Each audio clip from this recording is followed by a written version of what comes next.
Para ilmuwan akhirnya berhasil merekam suara dari matahari, seperti suara ini, atau suara aneh ini, bahkan suara seperti ini.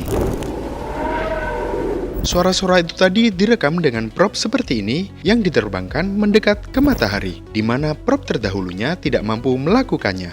Mungkin banyak orang yang berpikir bahwa kita tidak mampu mendengarkan suara di luar angkasa, karena di sana hampa udara. Jadi alat ini berhasil menangkap suara tersebut melalui medan listrik dan medan magnet, yang berhasil dikonversikan oleh para ilmuwan menjadi sebuah gelombang suara. Salah satunya adalah suara dari angin matahari atau partikel yang memuat ledakan matahari yang mengarah ke sistem tata surya kita. Suara seperti ini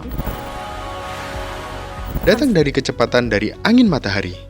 Dan nada seperti ini diartikan menjadi bagaimana temperatur yang fluktuatif. Saat semakin memanas, nada tersebut semakin tinggi. Dan saat terjadi ledakan luar biasa dari lapisan matahari yaitu korona, akan terdengar pula suara ledakan yang hebat.